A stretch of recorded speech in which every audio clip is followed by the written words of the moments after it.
Hello family, સ્વાગત છે તમારું મારા આજના એક નવા વિડીયોમાં. તો બધાનું હાર્દિક સ્વાગત છે. જય માતાજીને, જય દ્વારકાધીશ.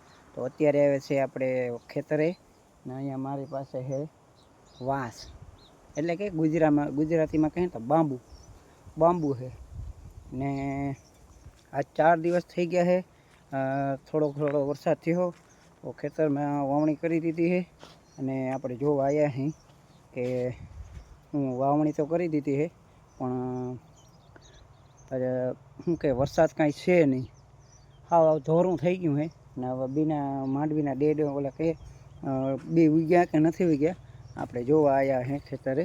તો આ હું ઉપર રપતો મારે તો અમુક બી છે ને ઉપર આવી ગયા, ખેતરે આવી ગયા.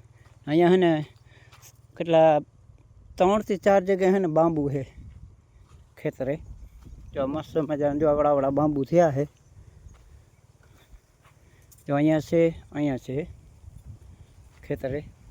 ને આપણે જોવા આવ્યા હતા કે બી બારા નીકળ્યા, બી તો બારા નથી નીકળ્યા, કારણ કે જે 4 દિવસ થયા છે અને જમીન છે ને હેઠી હવે કેટલીક લીલી હોય તો છે ને બી ઉગી આવે.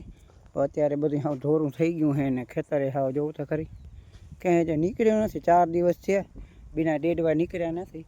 તો કેટલા દિવસ પછી બીના ડેડવા નીકળ્યામાં બી આમ ફૂટી જાય અને પાંદડા નીકળે બારા મગફળી વાવેલી છે ખેતરમાં.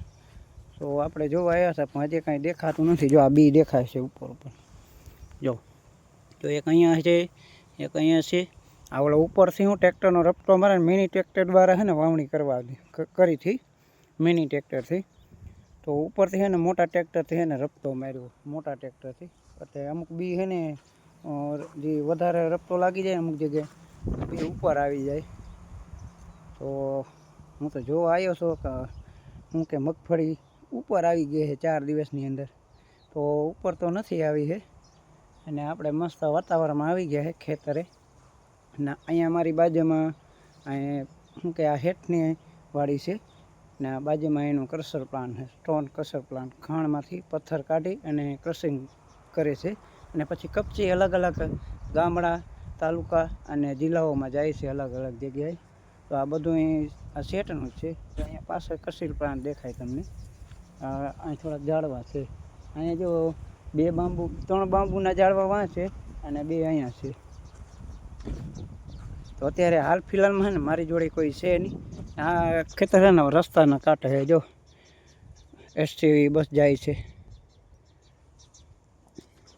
ને હાલ ફિલહાલ જો આ સ્ટોન કસર બાજુમાં જ છે, હાવ એકદમ રોડની નજીક છે. આ વાડી બધી આપણા શેઠની છે. તો અત્યારે આપણે જોવા આવ્યા હતા કે મગફળી નીકળી કે નથી નીકળી, પણ નથી નીકળી. અત્યારે જોવા આવ્યા હતા પણ હજી આ કોરું કેટલીક ભીની ધૂળ હોય ને કરતાં આ તો ફૂંકાઈ ગયું. તો આમાં મગફળી નીકળે કે નહીં ને કે બિયારણ બફાઈ જાય. હવે કાંઈ ઠાકર કરે ને તો પાછો વરસાદ પડે ને તો છે ને મગફળી હરખી ઉગે. અને મસ્ત જો બાંબુ છે. તો આપણે ઘરે લઈ જવાનું થાય છે બાંબુ, કારણ કે બજારમાં લેવા જાય બાંબુના ભાવ પૂછાતા નથી, એટલા બધા છે. અને મસ્ત લોકેશન છે ને આપણી જોડે અત્યારે કોઈ છે નહીં, એટલે આપણે એકલા આવી ગયા ખેતરે ઘૂમરો મારવા કે હું મગફળી ઉગી કે નથી ઉગી. પણ હજી 4 દિવસ થઈ ગયા છે. 4 દિવસ થયા હજી મગફળી છે ને બહાર નથી નીકળી. તો એ કાંઈક દ્વારિકાવાળો કરે ને વરસાદ આવી જાય ને તો કાંઈક મગફળી ઉગે, નહીં તો આમાં 30-40 હજારનું બિયારણ છે ને બધું વેસ્ટ જવાનું છે એવું લાગે છે. અત્યારે જો વાદળા આવા છે ઉપર, વાદળા તો છે ઘણા બધા. આમ શું કે વરસાદ જોરમાં નથી આવતો. હવે 3-4 તારીખની આગાહી આપી છે. તો હજુ આ ખેતર આટલું બધું હાવ કોરું છે અને આજુબાજુના ઇલાકામાં પણ આજે પોઝિશન છે. તો તમારા શહેર, ગામડા, સિટીમાં એ બાજુ કેવો વરસાદ છે જરા કોમેન્ટ કરજો. હવે આમાં શું કે વરસાદ આવે ને તો આ કાંઈક મગફળી બારે નીકળે. જો આવ્યો તો પણ નીકળી નથી. ખેતર છે ને હાવ કોરું થઈ ગયું.